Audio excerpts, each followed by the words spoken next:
Class 12-এর biology ক্লাসে তোমাদের সকলকে স্বাগত জানিয়ে আজ ইউনিট 5-এর অন্তর্গত চ্যাপ্টার 14 চ্যাপ্টার 14 নিয়ে আলোচনা করব। এই চ্যাপ্টারের মূল বিষয়বস্তু হচ্ছে ইকোসিস্টেম বা বাস্তুতন্ত্র। ইকোসিস্টেম বা বাস্তুতন্ত্র, এই ইকোসিস্টেম বা বাস্তুতন্ত্র এর আগে আমি বায়োডাইভার্সিটিতে কিছুটা আলাপ আলোচনা করেছিলাম।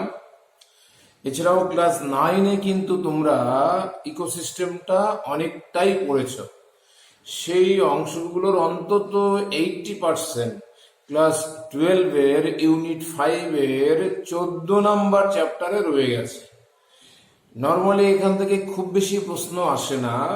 2015 থেকে 2019-এর কোশ্চেনগুলো যদি ঘাটা যায় তাহলে দেখা যাচ্ছে যে এখান থেকে কোনো বার 1 নাম্বার, কোনো বার 2 নাম্বার, কোনো বার 3 নাম্বার, অথবা কোনো বার একটা 5 নম্বরের কোশ্চেন এসছে।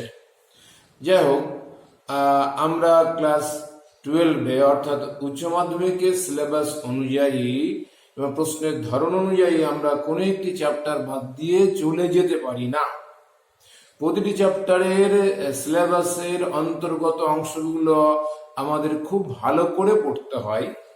আজকে যে অংশগুলো আমি আলোচনা করব সেগুলো দেখো আমি বোর্ডে লিখে রেখে দিয়েছি। চটপট তোমরা খাতাতে এই অংশগুলো লিখে নেবে, চটপট এই অংশগুলো লিখে নেবে। দেখো, ডেফিনেশন অফ ইকোসিস্টেম অর্থাৎ ইকোসিস্টেম কাকে বলে, ক্যারেক্টারিস্টিক্স অফ ইকোসিস্টেম মানে বাস্তুতন্ত্র বা ইকোসিস্টেমের বৈশিষ্ট্য, প্যাটার্ন অফ ইকোসিস্টেম ইকোসিস্টেমের ধরন বা বাস্তুতন্ত্রের ধরন, কম্পোনেন্টস অফ ইকোসিস্টেম অর্থাৎ বাস্তুতন্ত্রের উপাদান সমূহ। 5 number food chain and types of food chains, খাদ্য শৃঙ্খল ব্যাপারটাকে একটু জানতে হবে, খাদ্য শৃঙ্খল কত প্রকার কি সেটা একটু জানতে হবে। ট্রফিক লেভেল মানে পুষ্টি স্তর, খাদ্য স্তর বা পুষ্টি স্তর। এছাড়াও আরো অনেক অংশ রয়েছে, সেগুলো আমি পরের ক্লাসে আলোচনা করব। দেখা যাক যে অংশগুলো আমি বোর্ডে লিখে রেখে দিয়েছি সেগুলো আজকে আলোচনা করা যায় কিনা। তা আশা করব তোমরা এর আগের ক্লাসগুলো ঠিকঠাক পড়ছো বাড়িতে। দেখো, আমি আগেও বলেছি যে এখন যে আমাদের সিচুয়েশন, কোভিড-19 যে সিচুয়েশন, সেই অনুযায়ী কিন্তু আমরা যেভাবে পড়িয়ে যাচ্ছি তোমাদের কিন্তু বাড়িতে আরো বেশি অ্যাক্টিভ হতে হবে। আমরা যে অংশগুলো তোমাদেরকে পড়াচ্ছি সেগুলো কিন্তু তোমরা বাড়িতে খুব ভালো করে ধরে পড়বে। একটি অংশ বাদ দেওয়া যাবে না, বাদ দিলেই কিন্তু নম্বরটা কম হয়ে যাবে। কারণ এখন এমন ভাবে প্রশ্নটি করা হয়, প্রতিটি চ্যাপ্টার থেকে প্রশ্ন থাকবে, সে 2 নাম্বার হোক, 3 নাম্বার হোক, 4 নাম্বার হোক বা 5 নাম্বার হোক, থাকবেই। তোমাদের 16টা চ্যাপ্টার আছে, তার মানে 5 × 80, মানে আমরা ধরে নিতে পারি 5 × 75, প্রায় প্রতিটি চ্যাপ্টার থেকে 3 to 5 নাম্বার করে মার্কস থাকবে, 3 to 5 মিনিমাম। এটা একটু মাথায় রাখবে, তোমরা কোশ্চেন ঘাটলে বুঝতে পারবে। 2015 থেকে 2020 পর্যন্ত 20তেও একটা পরীক্ষা হয়েছে। তা চলে আসি, বাস্তুতন্ত্র বা ইকোসিস্টেম কাকে বলে। What do you mean by ecosystem, বাস্তুতন্ত্র আমরা কাকে বলবো। প্রথম পার্টটাতে চলে আসি, বাস্তুতন্ত্রের একটা কমপ্লিট ডেফিনেশন। দেখো, ইকোলজি বলে একটা কথা আছে, যেটা গ্রিক শব্দ ওইকস এবং লগস থেকে এসছে। এই ইকোলজি বাংলা হচ্ছে বাস্তুবিদ্যা। তোমরা জানো যে আর্নেস্ট বা আর্নেস্ট হেকেল বা হেকেল ইকোলজি শব্দটা প্রথম চালু করেছিলেন। ইনি একজন জার্মান বিজ্ঞানী ছিলেন। এই ইকোলজির একক হলো ইকোসিস্টেম। এই ইকোসিস্টেম শব্দটা 1935 সালে বিজ্ঞানী ট্যান্সলেট এজি ট্যান্সলেট TANS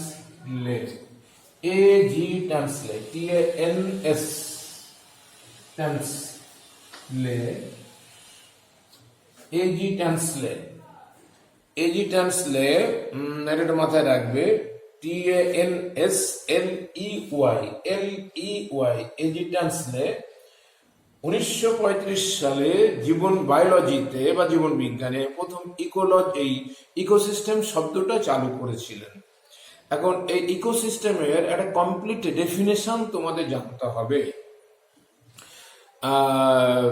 যে নিয়ম বা প্রণালীর মাধ্যমে পরিবেশের অন্তর্গত জীবজাত এবং অজীবজাত উপাদানগুলি পারস্পরিক ক্রিয়া এবং প্রতিক্রিয়ার ফলে জীবের বসবাস রীতি গড়ে ওঠে, তাকে আমরা বাস্তুতন্ত্র বা ইকোসিস্টেম বলতে পারি। আবার বিভিন্ন বিজ্ঞানী বিভিন্নভাবে ইকোসিস্টেমের ডেফিনেশন দিয়েছেন। তোমরা ট্যান্সলের একটা ডেফিনেশন দেখবে, এককালে হয়তো পড়েছো, ক্লাস 12-এও তোমরা পড়বে। ট্যান্সলে, এজি ট্যান্সলে ইনি ইকোসিস্টেমের একটা ডেফিনেশন দিয়েছিলেন। তিনি বললেন বাস্তুতন্ত্র বা ইকোসিস্টেম হলো একটি ফাংশনাল ইউনিট, অর্থাৎ কার্যকরী একক, যেখানে জীবজাত এবং অজীবজাত উপাদানগুলি একে অপরের উপর ক্রিয়া এবং প্রতিক্রিয়া করে।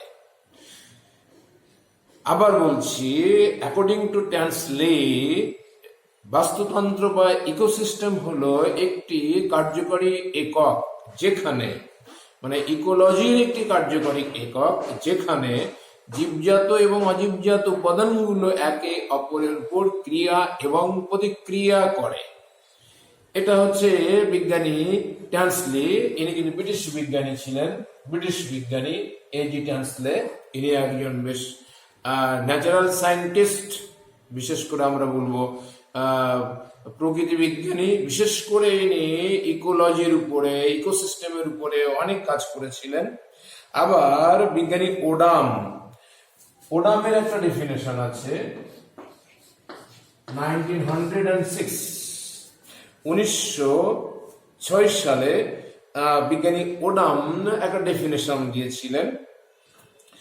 উনি বললেন বাস্তুতন্ত্র হলো বাস্তুবিদ্যার একটি প্রাথমিক একক, যা জীবজাত এবং অজীবজাত উভয় পরিবেশ নিয়ে গঠিত এবং একে অপরের উপর নির্ভরশীল। আবার বলছি, অ্যাকর্ডিং টু ওডাম বা বিজ্ঞানী ওডামের মতে, ইনিও কিন্তু একজন নামকরা বাস্তুবিদ। বিজ্ঞানী ওডামের মতে বাস্তুতন্ত্র হলো বাস্তুবিদ্যার অর্থাৎ ইকোলজির একটি প্রাথমিক বা প্রাইমারি একক, যা জীবজাত এবং অজীবজাত উভয় পরিবেশ নিয়ে গঠিত এবং একে অপরের উপর নির্ভরশীল, একে অপরের উপর নির্ভরশীল। এই definition of ecosystem you will have to learn, তোমাদেরকে জানতে হবে। Next I will discuss what are the characteristics of ecosystem. বাস্তুতন্ত্রের ক্যারেক্টারিস্টিক্স কি বা বাস্তুতন্ত্রের বৈশিষ্ট্যগুলো কি কি, নেক্সট আমরা জানবো। দেখো, বাস্তুতন্ত্রের যে ক্যারেক্টারিস্টিক্স বা বৈশিষ্ট্যগুলো, তার মধ্যে অন্তত 3টে থেকে 5টা বৈশিষ্ট্য তোমরা মনে রাখার চেষ্টা করবে। এক হচ্ছে বাস্তুতন্ত্র জীবজাত, অজীবজাত এবং ভৌত উপাদানের সমন্বয়ে গঠিত। জীবজাত উপাদান, অজীবজাত উপাদান, এই অজীবজাত উপাদানের মধ্যে কিন্তু ফিজিক্যাল ফ্যাক্টর বা ভৌত উপাদান একটা থাকে কথা, সেই জন্য আমরা ঘুরিয়ে বলতে পারি জীবজাত, অজীবজাত এবং ভৌত উপাদানের সমন্বয়ে গঠিত। 2 নম্বর, বাস্তুতন্ত্রের শক্তি প্রবাহ সবসময় একমুখী, ইউনিডিরেকশনাল, নন সাইক্লিক। বাস্তুতন্ত্রের শক্তির প্রবাহ সর্বদা কিন্তু একমুখী হয়, অর্থাৎ নন সাইক্লিক প্রকৃতির হয়ে থাকে। তোমরা বাস্তুতন্ত্রের শক্তি প্রবাহ আলাদাভাবে তোমাদের পড়ানো হবে এবং এক শক্তি প্রবাহের বৈশিষ্ট্য তোমাদেরকে জানতে হবে। শক্তি প্রবাহ কাকে বলে সেটা জানতে হবে। শক্তি প্রবাহের যে 3টে পর্যায় আছে তার সংক্ষিপ্ত বিবরণ জানতে হবে। শক্তি প্রবাহের পর্যায়ের সাথে যুক্ত লিন্ডেম্যানের 10% ল। লিন্ডেম্যানের 10% ল তোমাদের ভালো করে জানতে হবে, সেটাও কিন্তু আমি আলোচনা করব এর পরের ক্লাসে। আমি আজ ইকোসিস্টেম নিয়ে আলোচনা করছি, সেই জন্য শক্তি প্রবাহ কতটা এসে গেল। বাস্তুতন্ত্রের পরিবর্তনশীলতা থাকবে, অর্থাৎ বাস্তুতন্ত্র কিন্তু পরিবর্তনশীল। কোন একটা জলজ বাস্তুতন্ত্র আজ যে উইন্টার সিজনে যেমন আছে, সামার সিজনে কিন্তু তেমন নাও থাকতে পারে, সামান্য তার পরিবর্তন হতে পারে, ডাইনামিক্স হবে, পরিবর্তনশীলতা থাকবে। এটা একটা উল্লেখযোগ্য বৈশিষ্ট্য। আর এই বাস্তুতন্ত্রের যে উপাদানগুলো, জীবজাত এবং অজীবজাত উপাদানগুলো রয়েছে, এমন ভাবে তারা পরস্পর সম্পর্কিত যে এরা একে অপরের উপর ক্রিয়া এবং প্রতিক্রিয়া করে, অর্থাৎ ইন্টারাকশন করে। এদের মধ্যে ইন্টারাকশন থাকবে, জীবজাত এবং অজীবজাত উপাদানগুলোর মধ্যে ইন্টারাকশন থাকবে। আরো একটা উল্লেখযোগ্য বৈশিষ্ট্য বলা যেতে পারে যে জীব এবং জড় বস্তুর, অর্থাৎ জীবজাত উপাদানগুলোর এবং নির্জীব বা জড় উপাদানগুলোর মধ্যে যে সম্পর্ক, সেটা উভমুখী, বাই ডিরেকশনাল, উভমুখী। অর্থাৎ জীবজাত উপাদানগুলো অজীবজাত উপাদানে রূপান্তরিত হতে পারবে, আবার অজীবজাত উপাদানগুলোকে নিয়ে জীবজাত উপাদান তৈরি হবে, বা জীবজাত উপাদানগুলোর দেহের বিভিন্ন যৌগ তৈরি হবে, উভমুখী। এমন কতগুলো বৈশিষ্ট্য তোমাদের বাস্তুতন্ত্রের মধ্যে মনে রাখতে হবে, বাস্তুতন্ত্রের ক্যারেক্টারিস্টিক্স অর্থাৎ বাস্তুতন্ত্রের বৈশিষ্ট্য। নেক্সট আমি চলে যাব, দেখো তৃতীয় পার্টে কি ছিল? Pattern of ecosystem. ইকোসিস্টেমের ধরন। ইকোসিস্টেমের ধরন আর অফ টু টাইপস। ইকোসিস্টেমের ধরন হচ্ছে দু রকমের, একটা হচ্ছে ন্যাচারাল ইকোসিস্টেম, আর একটা হচ্ছে আর্টিফিশিয়াল ইকোসিস্টেম। ন্যাচারাল ইকোসিস্টেম অর্থাৎ প্রাকৃতিক বাস্তুতন্ত্র, আর আর্টিফিশিয়াল বাস্তুতন্ত্র।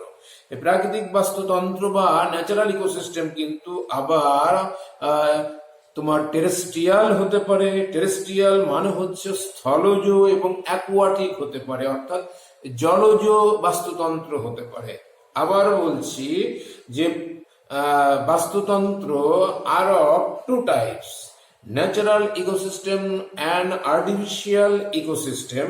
Natural ecosystem may be aquatic or terrestrial. Terrestrial means হচ্ছে স্থলজ বাস্তুতন্ত্র, আর অ্যাকোয়াটিক মিন্স জলজ বাস্তুতন্ত্র।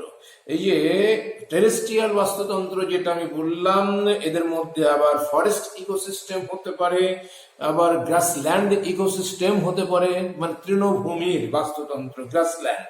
এমনকি ডেজার্ট ইকোসিস্টেমও হতে পারে, ডেজার্ট বা মরুভূমির বাস্তুতন্ত্র। নেক্সট চলে যাব জলজ ইকোসিস্টেম বা aquatic ecosystem. It may be fresh water ecosystem আর marine water ecosystem. Fresh water মানে নদী, খাল, বিল, বাওড়, ঝিল। অনেক নদী আছে অবশ্যই, সেখানে নোনা জল থাকে, সেখানে আমরা স্যালাইন ওয়াটার দেখতে পাবো, সেটা এখানে আমরা গুরুত্ব দেবো না। বিশেষ করে লেক, বিশেষ করে হ্রদ বা লেক হতে পারে, অথবা পুকুর হতে পারে, বাওড় হতে পারে, ঝিল হতে পারে, এমনকি নদীও হতে পারে যেখানে জোয়ার ভাটা খুব কম খেলে এমন। আর হচ্ছে মেরিন অ্যাকুয়া এই ইকোসিস্টেম। মেরিন ইকোসিস্টেম মানে তোমরা ভালো মতো জানো, সমুদ্র তীরবর্তী অঞ্চলের যে ইকোসিস্টেম, অথবা গভীর সমুদ্রের যে ইকোসিস্টেম, খাড়ির যে ইকোসিস্টেম, অথবা ভেরির যে ইকোসিস্টেম, এখানে কিন্তু নোনা জল থাকে, স্যালাইন ওয়াটার। এটা আমরা একসঙ্গে মেরিন ইকোসিস্টেমের মধ্যে ফেলে দিয়েছি। তাহলে প্রাকৃতিক বাস্তুতন্ত্র মানুষ স্থলজ বাস্তুতন্ত্র বা টেরেস্ট্রিয়াল অ্যান্ড অ্যাকোয়াটিক। টেরেস্ট্রিয়াল এবং অ্যাকোয়াটিকের ভাগগুলো তোমাদের মধ্যে আমি আলোচনা করলাম। নেক্সট হচ্ছে আর্টিফিশিয়াল ইকোসিস্টেমস। এগুলো মানুষ তৈরি করেছে, এটা প্রাকৃতিক নিয়মে কিন্তু গড়ে ওঠেনি। শস্য ক্ষেত্র, ক্রপ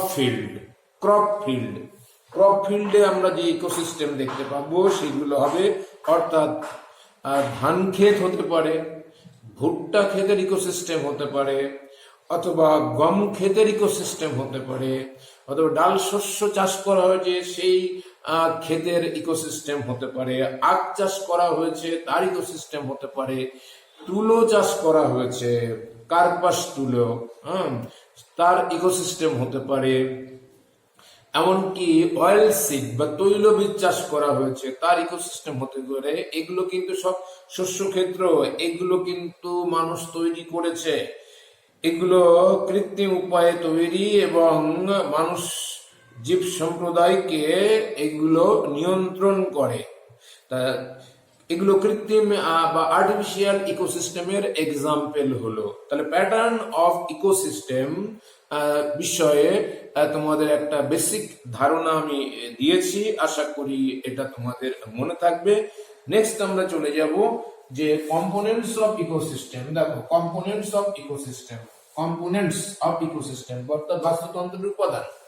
বাস্তুতন্ত্রের উপাদানগুলোকে দুটো শ্রেণীতে ভাগ করা হয়েছে, অজীবজাত উপাদান বা অ্যাবায়োটিক কম্পোনেন্ট। অজীবজাত উপাদান বা অ্যাবায়োটিক। আজকে ক্লাসটা হচ্ছে ইকোসিস্টেমের মধ্যে পার্ট 1ই করা ভালো, পার্ট ইকোসিস্টেমের মধ্যে পার্ট 1 করা উচিত। পার্ট 1 মাথায় রেখে দাও, আমি ওটা প্রথমে দিকে পার্ট 1ই লিখেছিলাম মনে হচ্ছে, পার্ট 1 হবে ইকোসিস্টেমের মধ্যে। তো চলে আসি যে ইকোসিস্টেমের উপাদানগুলো abiotic and biotic. Abiotic components আর দুই হচ্ছে বায়োটিক কম্পোনেন্টস। অ্যাবায়োটিক এবং বায়োটিক দুটো দলে ভাগ করা হয়েছে। অ্যাবায়োটিক মানে হচ্ছে নির্জীব উপাদান, আর বায়োটিক মানে সজীব উপাদান। নির্জীব উপাদান বা জড় উপাদান মানে যার মধ্যে প্রাণের কোনো অস্তিত্ব নেই, আর সজীব উপাদান বা বায়োটিক কম্পোনেন্ট মানে হচ্ছে যার মধ্যে প্রাণের অস্তিত্ব রয়েছে, জীব নিয়ে তৈরি হবে। অ্যাবায়োটিকের মধ্যে কিন্তু আবার ভাগ আছে। অ্যাবায়োটিকের মধ্যে অ্যাকচুয়ালি 3টে ভাগ হয়। একটাকে বলে অর্গানিক কম্পোনেন্টস বা জৈব উপাদান, আরেকটাকে বলি ইনঅর্গানিক কম্পোনেন্টস বা অজৈব উপাদান, আরেকটাকে আমরা বলে থাকি ফিজিক্যাল ফ্যাক্টর বা ক্লাইমেটিক ফ্যাক্টর। একটাকে বলছি আমরা জৈব উপাদান বা অর্গানিক কম্পোনেন্ট, আরেকটাকে বলি ইনঅর্গানিক কম্পোনেন্ট বা অজৈব উপাদান, আরেকটাকে বলছি আমরা ফিজিক্যাল ফ্যাক্টর বা ক্লাইমেটিক ফ্যাক্টর, যাকে আমরা জলবায়ু বা ভৌত উপাদান বলতে বুঝিয়ে থাকি। চলে আসে এবার এই যে জীব মানে অজৈব উপাদান বা ইনঅর্গানিক কম্পোনেন্ট মানে কি। মাটি এবং মাটির মধ্যে যে বিভিন্ন মিনারেলস রয়েছে, খনিজ পদার্থ রয়েছে, তারা অজৈব উপাদানের মধ্যে পড়ে। 2 নম্বর যে জৈব উপাদান, উদ্ভিদ এবং প্রাণী মরে গেলে তাদের মৃত দেহের পচা গলা দেহাবশেষ ডিকম্পোজার বা বিয়োজক দ্বারা বিয়োজিত হয়ে যায়। এই বিয়োজক দ্বারা বিয়োজিত হয়ে যে অংশগুলো তৈরি করে তার মধ্যে carbohydrate, protein, fat, lignin, suberin, pectin, cutin এই জাতীয় যৌগগুলো থাকতে পারে। এরা সব organic components. Mainly carbohydrate, protein আর ফ্যাটটাকে আমরা বুঝিয়ে থাকি। এর সঙ্গে কিন্তু আরো অনেক কিছু হবে। বইতে বেশিরভাগ ক্ষেত্রে শর্করা, protein and fat, that is carbohydrate, protein and fat থাকে। এরপরে তৃতীয়টা হচ্ছে ক্লাইমেটিক ফ্যাক্টর বা ভৌত উপাদান। কোন নির্দিষ্ট অঞ্চলের যে জলবায়ু, সেটাকে আমরা কিন্তু ক্লাইমেটিক ফ্যাক্টর বা ভৌত উপাদান বলছি। আলো হতে পারে, উষ্ণতা হতে পারে, তারপরে আর্দ্রতা হতে পারে, অর্থাৎ কি পরিমাণ জলীয় বাষ্প বাতাসে রয়েছে, সেখানে বায়ুটা কেমন টাইপের, বায়ু প্রবাহটা কি টাইপের, এগুলোকে ক্লাইমেটিক ফ্যাক্টর বা ফিজিক্যাল ফ্যাক্টর বা ভৌত উপাদান আমরা বলে থাকি। তাহলে অ্যাবায়োটিকের কিন্তু 3টে ভাগ। বায়োটিকের মধ্যে বায়োটিক কম্পোনেন্ট,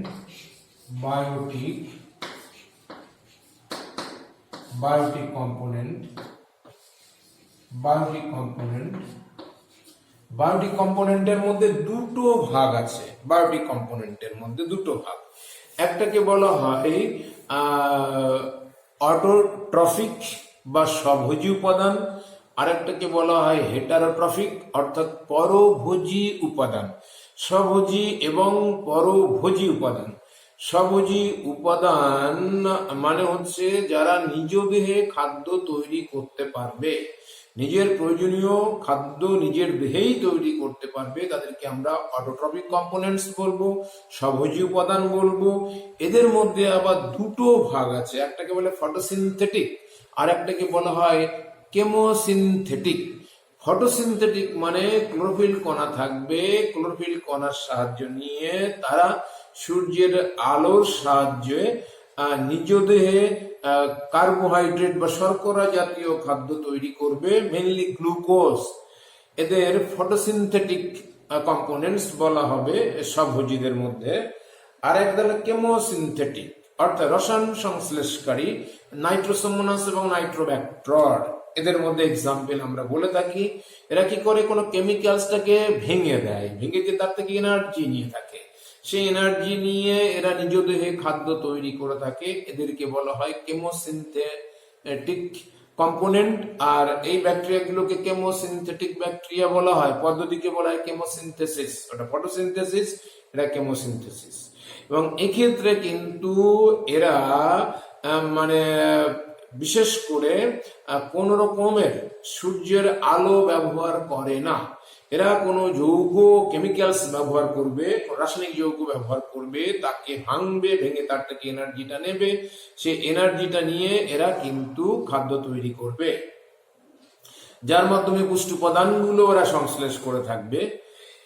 এই যে স্বভোজী উপাদান বা অটোট্রফিক কম্পোনেন্টস যেটা বললাম, এদের মধ্যে অ্যাকচুয়ালি যারা ক্লোরোফিল যুক্ত নিজের দেহে নিজের খাদ্য তৈরি করতে পারে তাদেরকে আমরা বলে থাকি প্রোডিউসার বা উৎপাদক।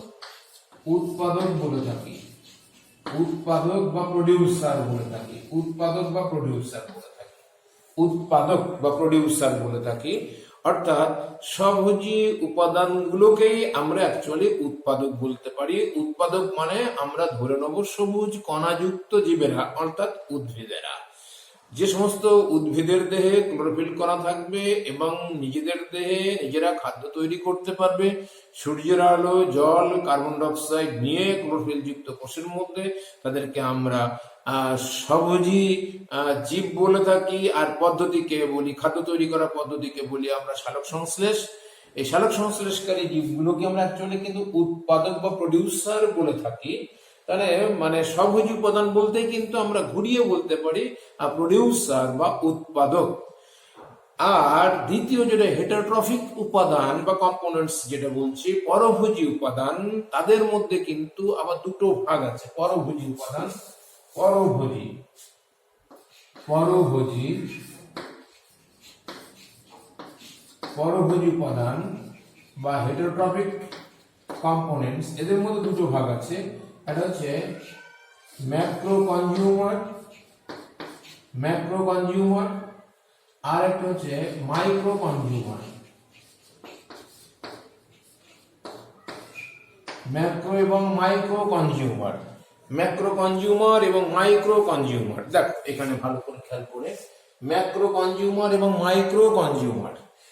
অর্থাৎ এখানে কনজিউমার মানে খাদক, ম্যাক্রো কনজিউমার মানে বড় বড় খাদক, আর মাইক্রো কনজিউমার মানে ছোট ছোট খাদক। এখন এই যে ম্যাক্রো কনজিউমার যেটা বললাম, এরা কারা? এরা হচ্ছে আনুবীক্ষণিক হয় না, নর্মালি এরা বীক্ষণিক হয়, অর্থাৎ ক্ষুদ্রাতি ক্ষুদ্র না হয়ে ম্যাক্রোস্কোপিক হয়ে থাকে। এদের মধ্যে এরা নিজের দেহে খাদ্য তৈরি করতে পারে না এবং এরা উৎপাদকের তৈরি খাদ্য প্রত্যক্ষ বা পরোক্ষভাবে গ্রহণ করে বেঁচে থাকে। উৎপাদকের তৈরি খাদ্য প্রত্যক্ষ বা পরোক্ষভাবে গ্রহণ করে বেঁচে থাকে ম্যাক্রো কনজিউমাররা, এটাকে খাদক বলা হচ্ছে। খাদকের মধ্যে কিন্তু আবার ভাগ আছে, খাদকের মধ্যে আবার কিন্তু ভাগ আছে। খাদক বা কনজিউমার, হ্যাঁ অ্যাকচুয়ালি ম্যাক্রো কনজিউমার, এর মধ্যে প্রাথমিক খাদক, প্রাথমিক, আর একটা হচ্ছে গৌণ খাদক, আরেকটা হচ্ছে প্রগৌণ খাদক,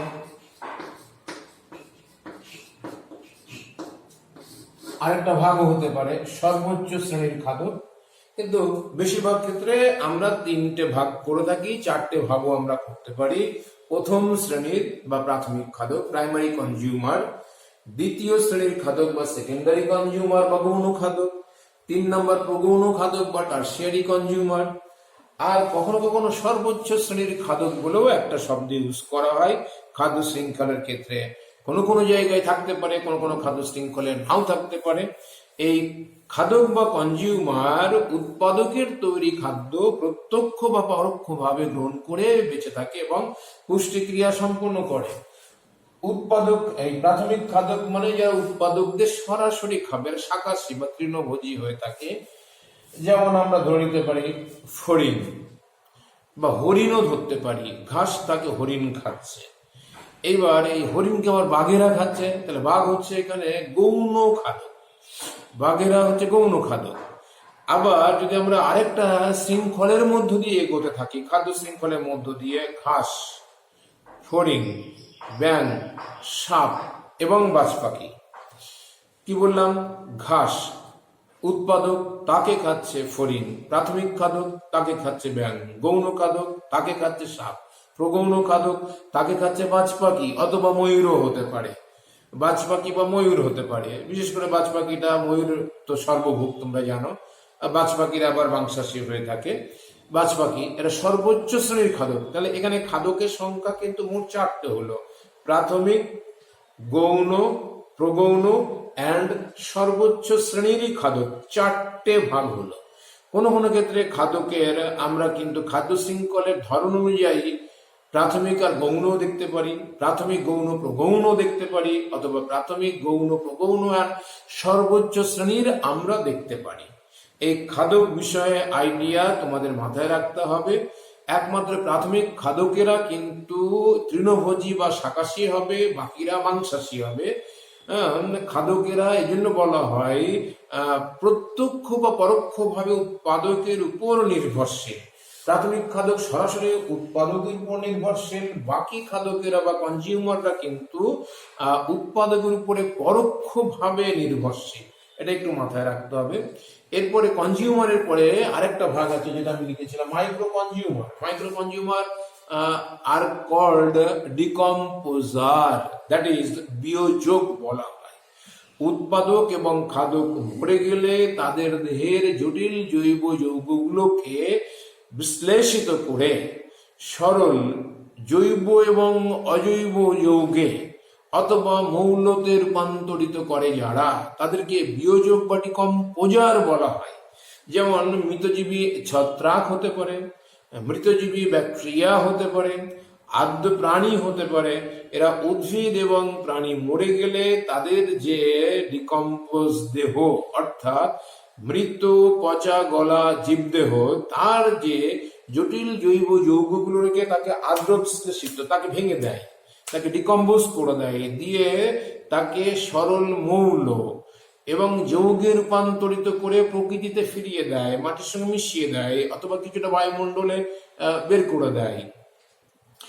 পদ্ধতিকে বলা হয় ডিকম্পোজিশন। আর যারা এই কাজটি করে তাদেরকে বলে ডিকম্পোজার, বিয়োজক। এই বাস্তুতন্ত্রে বিয়োজকের ভূমিকা কি পরীক্ষায় খুব আসে। বাস্তুতন্ত্রে role of decomposer in ecosystem, right briefly. What are the role of decomposer in ecosystem? Right briefly. এটা একটা কোশ্চেন কিন্তু আছে, মানে মাঝে মধ্যে আসতে আমরা দেখি। এটা একটু বিশেষ করে মাধ্যমিক সিলেবাসে আমাদের এক সময় বেশি আসতো, এইচএস সিলেবাসে সে অর্থে আসে না, কিন্তু জানা উচিত। এরপরে আমি যাব বাস্তুতন্ত্রের যে উপাদান, কম্পোনেন্টস অফ ইকোসিস্টেম, যেটা বললাম কম্পোনেন্টস অফ ইকোসিস্টেম 1 2 3 4, চারে কম্পোনেন্টস অফ ইকোসিস্টেমটা আমি আলোচনা করছিলাম। এই কম্পোনেন্টস অফ ইকোসিস্টেম পড়াতে গেলে কিন্তু তোমাদের একটা প্রশ্ন আসে, relation between abiotic and biotic components of ecosystem.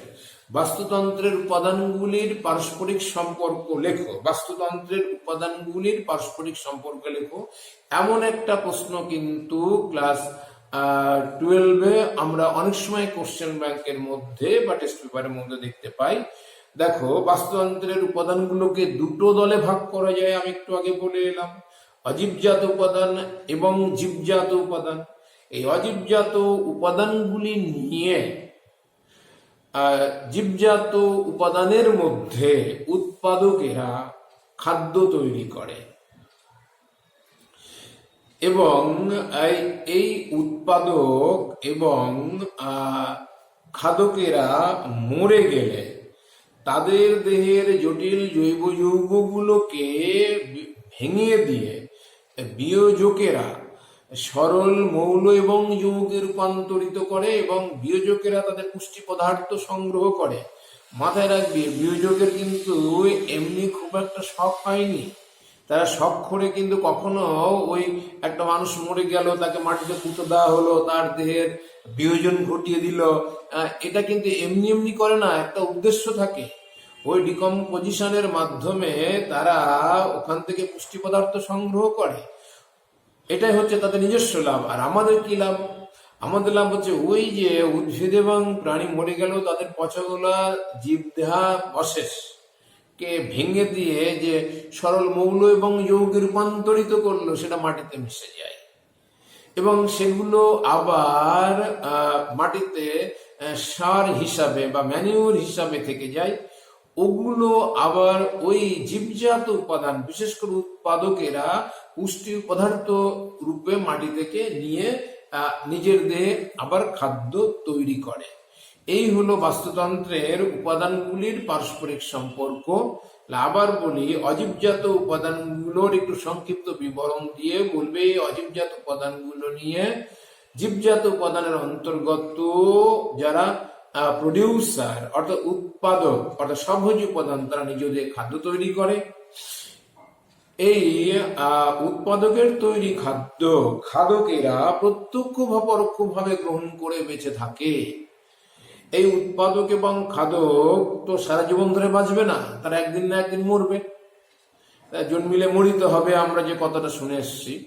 তা এই যে উৎপাদক এবং খাদকেরা মারা গেলে তাদের দেহের যে জটিল জৈব যৌগগুলো থাকবে তাদের বিয়োজন ঘটাবে বিয়োজকেরা, এবং সেগুলোকে তাদের দেহের জটিল জৈব যৌগগুলোকে সরল মৌল এবং যৌগে রূপান্তরিত করে প্রকৃতিতে ফিরিয়ে দেবে এবং বিয়োজকেরা সেখান থেকে পুষ্টি পদার্থ পেয়ে যাবে। এবার এই যে সরল মৌলগুলো এবং যৌগগুলো মাটির মধ্যে রইল, আবার কিছুটা বাতাসে যেতে পারে, যেমন পচা জীবদের বিয়োজনের কার্বন ডাইঅক্সাইড তৈরি হয়ে বাতাসে চলে যাবে। আবার নাইট্রোজেন ঘটিত যৌগ হলে সেখান থেকে নাইট্রোজেন মুক্ত হবে, আবার সেটা বায়ুমণ্ডলে ফিরে যাবে। সেগুলোকে আবার উৎপাদকরা নিয়ে খাদ্য তৈরি করবে। তাহলে একটা সাইক্লিক অর্ডারে হচ্ছে, অর্থাৎ বাস্তুতন্ত্রের উপাদানগুলো একে অপরের উপরে ক্রিয়া এবং প্রতিক্রিয়া করে, যেটা আমরা ট্রান্সলেট ডেফিনেশনে জানি এবং আমি তোমাদের প্রথমেই শুরু করেছিলাম।